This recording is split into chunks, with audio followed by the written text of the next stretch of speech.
નમસ્કાર વિદ્યાર્થી મિત્રો, આજે આપણે આ વિડિયોની અંદર પાઠ 8 કૃષિ ક્ષેત્ર લેક્ચર નંબર 4 કૃષિ ક્ષેત્રે ખેત ઉત્પાદકતા વધારવાના સંસ્થાકીય ઉપાયો જણાવો. કયા ઉપાયો બાળકો? સંસ્થાકીય ઉપાયો જણાવો. તો સંસ્થાકીય ઉપાયમાં પહેલો ઉપાય છે જમીન વિષયક સુધાર. કયા? જમીન વિષયક સુધાર. તો ભારતની અંદર જોવા જઈએ તો ખેતી કરનાર ખેડૂતને જમીનની માલિકી મળે અને ગણોત્યાઓને ખેડ હકની સલામતી મળે તે માટે આયોજન દરમિયાન જમીનદારી નાબૂદીના કાયદાઓ ઘડવામાં આવ્યા કે જમીનદારી પ્રથાનો શું આવે? અંત આવે. ખેડ હકની સલામતીને લગતો કાયદો ઘડવામાં આવ્યો. જે જમીન ખેડે તેમને સાચો માલિકી હક આપવો જોઈએ. તથા 7 નિયમન અંગેના કાયદાઓ સરકારે શું કર્યા? પસાર કર્યા કે જેથી કરીને કૃષિ ક્ષેત્રે ઉત્પાદકતા શું કરી શકાય? વધારી શકાય. અને આ કાયદાના અમલથી સરકારે ખેડૂતોનું આર્થિક શોષણ થતું છે એ અટકાવવામાં આવ્યું. ખેડે તેની જમીન તેમજ ખેડ હકની સલામતી, પછી આ ઉપરાંત 7 નિયમન, તો આવા બધા જે કાયદાઓ સરકારે ઘડ્યા તો એનાથી ખેડૂતોનું થતું શોષણ છે એ શું કરવામાં આવ્યું છે? અટકાવવામાં આવ્યું છે. અને તેમના દ્વારા ઉત્પન્ન થયેલા જે ખેત ઉત્પાદનો છે એનો મોટો ભાગ મળતા ખેડૂતોને ખેત ઉત્પાદકતા વધારવાના અને મૂડી રોકાણ કરવાના શું મળ્યા છે? તેમને પ્રેરણાઓ મળે છે, જેથી ખેડૂત વધુને વધુ ખેત ઉત્પાદકતા શું કરી શકે? વધારી શકે. એટલે આવા બધા સંસ્થાકીય સુધારાઓ કર્યા, જેમાં આ જમીન વિષયક બધા કાયદાઓ કર્યા કે જેથી કરીને ખેડૂતોને થતો અન્યાય, શોષણ એ ન થાય અને વધુને વધુ ખેત ઉત્પાદન વધારે એવું તેમને પ્રોત્સાહન આપવામાં આવ્યું. આ ઉપરાંત જમીનની ટોચ મર્યાદાને લગતો કાયદો પણ ઘડવામાં આવ્યો, જેને કારણે દેખરેખ રાખી શકાય તેટલી જમીન રાખી અને ઉત્પાદકતા વધારવાના પ્રયાસો જમીન ટોચ મર્યાદા દ્વારા કરવામાં આવ્યો છે. આ સાથે બિન આર્થિક ખેડાણ ઘટકોને જમીન એકત્રીકરણ દ્વારા, સહકારી ખેતી દ્વારા તથા કાયદા દ્વારા આર્થિક ખેડાણ ઘટક બનાવવાના પ્રયત્નો થયા છે. તેથી ખેત ઉત્પાદકતા પણ શું થઈ છે? વધી છે. એટલે જમીન વિષયક સુધારાઓમાં વિવિધ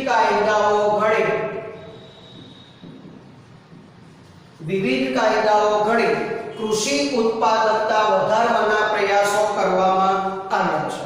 જમીન ટોચ મર્યાદા ધારો, 7 નિયમન, ખેડ હકની સલામતી, પછી જમીન ટોચ મર્યાદા ધારો, આવા બધા જમીન વિષયક સુધારાઓ પસાર કરી અને કૃષિ ઉત્પાદકતા વધારવાના પ્રયાસો કરવામાં આવ્યા છે.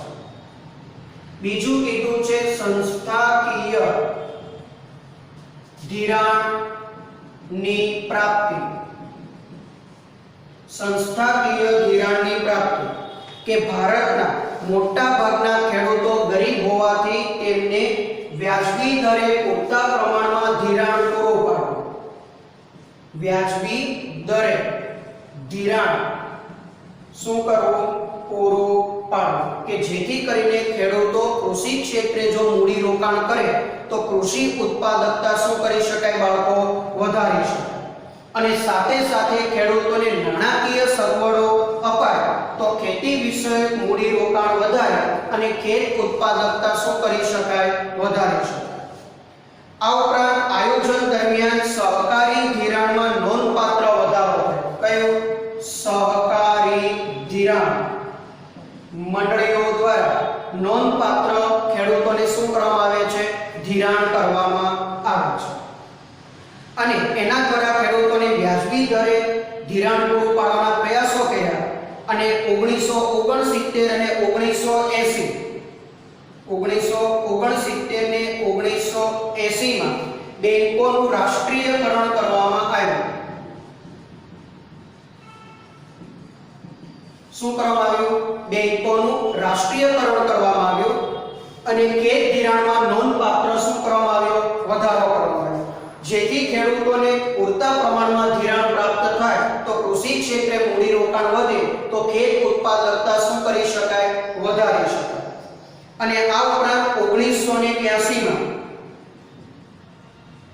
નાબાર્ડ નામની સંસ્થાની શું કરવામાં આવી? સ્થાપના કરવામાં આવી. ક્યારે?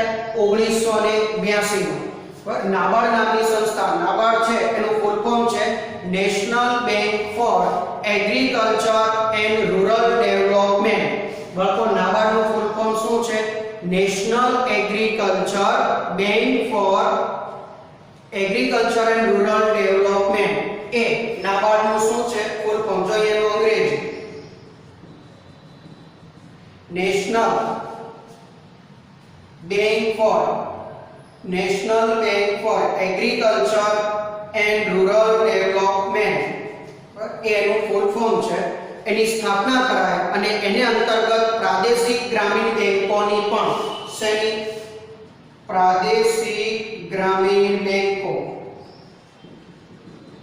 ની પણ શું કરવામાં આવી? સ્થાપના કરવામાં આવી અને એનો વિકાસ કરવામાં આવ્યો. અને સરકારના આ પ્રયાસોને લીધે કુલ ખેત ધિરાણમાં સંગઠિત ક્ષેત્રે થતા ધિરાણનો ટકાવારી હિસ્સો પણ શું થયો? વધ્યો. કે આવી બધી જે સ્થાપનાઓ થઈ, સહકારી ધિરાણ મંડળીઓની સ્થાપના 1969 થી 1980 માં બેંકોનું રાષ્ટ્રીયકરણ થયું. 1982 માં નાબાર્ડ નામની બેંકની સ્થાપના થઈ. પછી પ્રાદેશિક ગ્રામીણ બેંકોની રચના કરવામાં આવી કે જેને કારણે ખેડૂતોને ટૂંકા, મધ્યમ અને લાંબા ગાળા માટેનું ધિરાણ પૂરું પાડી કૃષિ ક્ષેત્રે મૂડી રોકાણ વધારી ખેત ઉત્પાદકતા વધારવાના શું કરવામાં આવ્યા છે? પ્રયાસો કરવામાં આવ્યા છે. ત્રીજું કીધું છે કૃષિ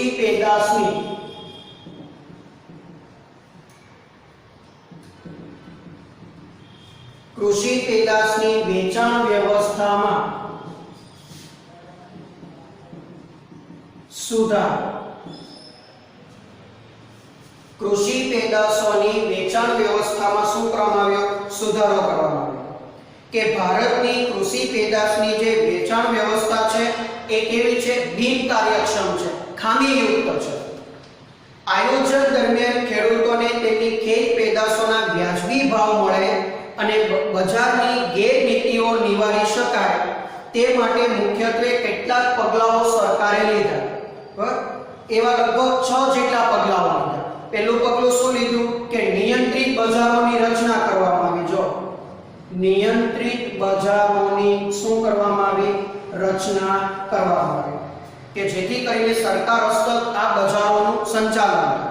પછી ખેડૂતોને કસમયના બજારમાં ખેત પેદાશોના વેચાણમાંથી મુક્તિ અપાવવામાં આવે. કસમય એટલે કે જે પાકની સીઝન ન હોય અને છતાં પણ એમાં જો કોઈ પણ પાકનું સ્ટોક હોય તો વેચાણ કરવામાં આવતું હોય એટલે ખેડૂતોને કસમયના બજારમાં ખેત પેદાશોના વેચાણમાંથી મુક્તિ આપવા અને ખેત પેદાશોનો સંગ્રહ કરી શકે તે હેતુથી રાષ્ટ્રીય કોઠાર નિગમ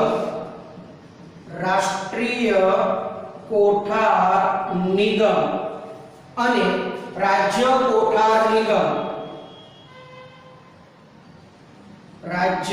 કોઠાર નિગમ એની શું કરવામાં આવી? સ્થાપના કરવામાં આવી. જેથી ક સમયે જે ખેત પેદાશો છે એના વેચાણમાંથી સરકાર ખેડૂતોને મુક્તિ આપવામાં આવી અને ખેત પેદાશોનો સંગ્રહ કરી શકાય એ માટે રાષ્ટ્રીય કોઠાર નિગમ અને રાજ્ય કોઠાર નિગમની શું કરવામાં આવી? સ્થાપના કરવામાં આવી.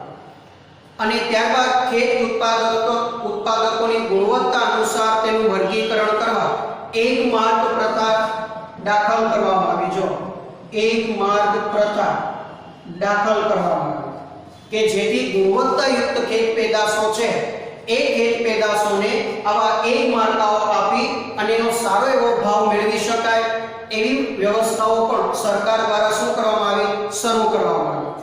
આ ઉપરાંત ચોથો પ્રયાસ એ કર્યો કે ખેત પેદાશોના ભાવની માહિતી ખેડૂતો સુધી પહોંચે તેવી વ્યવસ્થા કરી. એ માટે રેડિયો, ટીવી અને દૂરદર્શન પર એના દ્વારા ખેડૂતોને ખેત પેદાશોના ભાવો ખેત પેદાશોના ભાવોની માહિતી પૂરી પાડવી. માહિતી શું કરવી બાળકો? પૂરી પાડવી, કે જેથી કરીને ખેડૂતો પણ ખેત પેદાશોના ભાવોથી વાકેફ થાય અને એના ખેત પેદાશોનો કેટલો ભાવ મળશે તેનો જરૂરી અંદાજ પણ ખેડૂતો લગાવી શકે. આ ઉપરાંત ખેડૂતોને બજાર ભાવના ફેરફારથી થતા નુકસાનમાં બચાવવા સરકાર દ્વારા તળિયાના ભાવો જાહેર કરવામાં આવે કે જેથી કરીને ખેડૂતોને ઓછામાં ઓછો ભાવ મળે, કે જેથી ખેત પેદાશો દ્વારા ખેડૂતોને થતા નુકસાનને અટકાવી શકાય એ માટે તળિયાના ભાવો પણ જાહેર કરવામાં આવે. અને છઠ્ઠો સુધારો કરવામાં આવ્યો કે સહકારી ખરીદ વેચાણ મંડળીઓની સ્થાપના કરવી. સહકારી ખરીદ વેચાણ મંડળીની સ્થાપના કરવામાં આવે કે જેના દ્વારા જથ્થાબંધ વેચાણના લાભ આપવાના પણ પ્રયાસો થયા, કે જેના દ્વારા ખેડૂતો દ્વારા જે ખેત પેદાશોનું ઉત્પાદન થાય છે તો એને પોષણક્ષમ ભાવો મળે એ માટે સહકારી ધોરણે ખરીદ વેચાણ મંડળીઓની પણ સ્થાપના કરવામાં આવી છે. અને ચોથું છે કૃષિ સંશોધનો. ચોથો સંસ્થાકીય ઉપાય છે કૃષિ સંશોધનો હાથ ધરવા, કે ભારતના ખેડૂતો ઓછા શિક્ષિત હોવાથી, આર્થિક રીતે બિનસદ્ધર હોવાથી પોતાની જાતે કૃષિ સંશોધનો કરી શકતા નથી, શક્તિમાન હોતા નથી. કેમ કે ભારતનો ખેડૂત ગરીબ છે, આર્થિક રીતે પણ કેવો છે? નબળો છે. એટલે કૃષિ ક્ષેત્રે નવા સંશોધનો થતા નથી. માટે જવાબદારી નાબાર્ડને સોંપવામાં આવી. જો નાબાર્ડ કે કૃષિ ક્ષેત્રે વધુને વધુ સંશોધનો થાય એ જવાબદારી કોને સોંપવામાં આવી? તો નાબાર્ડને સોંપવામાં આવી. જ્યાં બેંક છે એનું ફૂલ ફોર્મ આપણે જોયું, બરાબર છે, national bank for agriculture and rural development, એ નાબાર્ડ છે. તો કૃષિ ક્ષેત્રે વધુને વધુ સંશોધનો થાય એની જવાબદારી કોને સોંપવામાં આવી? નાબાર્ડને સોંપવામાં આવી. જે વિવિધ પ્રકારના ખેત સંશોધનો કરી ખેડૂતોને જરૂરી માહિતી આપી જેના અમલની તાલીમ ખેડૂતોને આપે છે. કઈ સંસ્થા? નાબાર્ડ સંસ્થા. જેથી ખેડૂત પરંપરાગત ખેત પેદાશોનું ઉત્પાદન કરવાને બદલે બજારમાં જે વસ્તુની માંગ હોય તેનું ઉત્પાદન કરી મહત્તમ લાભ શું કરી શકે છે? મેળવી શકે છે. એટલે કે ખેડૂત બજારલક્ષી ઉત્પાદન અંગેનો અભિગમ અપનાવતો થાય છે.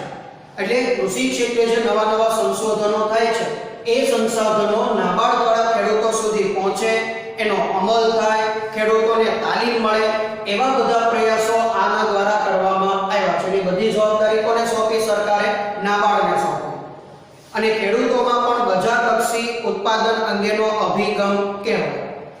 આ માટે કૃષિ યુનિવર્સિટીઓ, જો શેની સ્થાપના કરી? કૃષિ યુનિવર્સિટી ની સ્થાપના કરી કે જેના દ્વારા નવા સંશોધનો હાથ ધરી શકાય.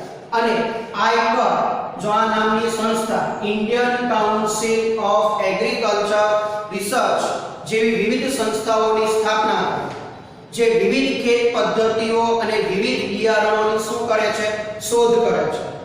અને નિદર્શન દ્વારા ખેડૂતોને તેનો ઉપયોગ વ્યાપક પ્રમાણમાં કરે એવા પ્રયત્નો પણ આ સંસ્થાઓ દ્વારા કરવામાં આવે છે. કૃષિ સુધારણાના કાર્યક્રમોમાં ખેડૂતોની સામેલગીરી વધે તે હેતુથી સામૂહિક ગ્રામ વિકાસ યોજનાઓ, પંચાયતી રાજ, સંકલિત ગ્રામીણ વિકાસ યોજનાઓ, જન ધન યોજનાઓ વગેરે શરૂ કરી કૃષિ ક્ષેત્રે આધુનિકરણ દોરવાના સરકારે શું કર્યા છે? પ્રયાસો કર્યા છે. એટલે આમ સરકારે કૃષિ ક્ષેત્રે ખેત ઉત્પાદકતા વધારવા સંસ્થાકીય ઉપાયો હાથ ધર્યા. એવા કેટલા ઉપાયો હાથ ધર્યા? 4. જમીન વિષયક સુધારા કરી, સંસ્થાકીય ધિરાણોની પ્રાપ્તિ દ્વારા કૃષિ પેદાશોના વેચાણ વ્યવસ્થામાં સુધારો કરી અને કૃષિ સંશોધનો હાથ ધરી કૃષિ ઉત્પાદકતા વધારવાના સરકારે શું કર્યા છે? પ્રયાસો કર્યા છે. ઓકે, ધન્યવાદ.